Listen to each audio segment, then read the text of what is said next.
সিলেটের শাহজালাল বিজ্ঞান ও প্রযুক্তি বিশ্ববিদ্যালয়ের কেন্দ্রীয় ছাত্র সংসদ ও হল সংসদ নির্বাচন স্থগিতের প্রতিবাদে বিক্ষোভ মিছিল করেছে চাঁপাইনবাবগঞ্জ শহর শাখা ছাত্র শিবির।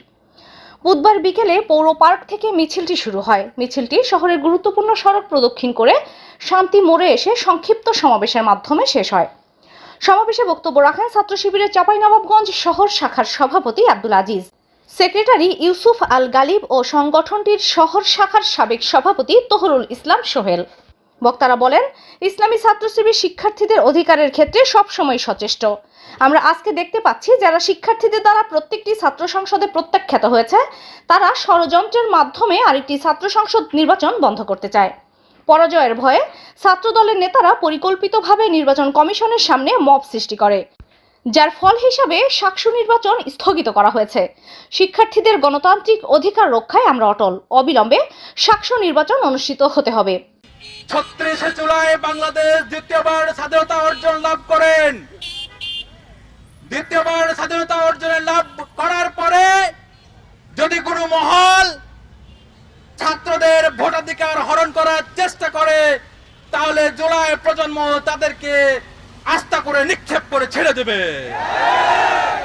শুধু সাকসু বানচাল করে তারা সাকসুর ক্ষতি করে নাই, তারা বাংলাদেশকে অবনতির দিকে ঠেলে দিয়েছে।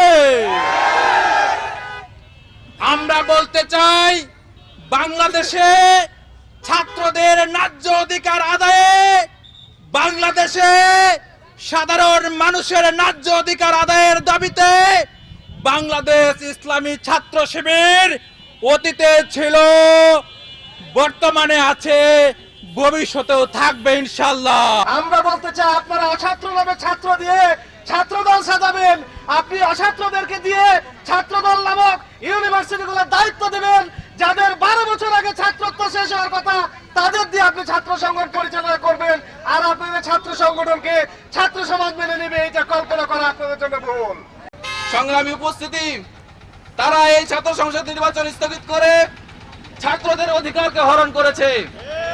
তারা ছাত্রদের যে ন্যায্য অধিকার, সেই অধিকারে তারা হস্তক্ষেপ করেছে। আমরা স্পষ্টভাবে বলে দিতে চাই, অবিলম্বে এই শাহজালাল বিজ্ঞান ও প্রযুক্তি বিশ্ববিদ্যালয়ের যে ছাত্র সংসদ নির্বাচন, সেটির আয়োজন করতে হবে। আমি এই ইন্টারিম সরকার সহ সকলকে জানাতে চাই, প্রশাসনকে জানাতে চাই, অবিলম্বে যে 4 সপ্তাহের জন্য যেই ছাত্র সংসদ নির্বাচন স্থগিত করা হয়েছে, তা অবিলম্বে আয়োজন করতে হবে এবং ছাত্রদের অধিকার, ন্যায্য অধিকারকে ফিরিয়ে দিতে হবে। আদিতি দেওয়ান, সিএন বাংলা নিউজ ডেস্ক।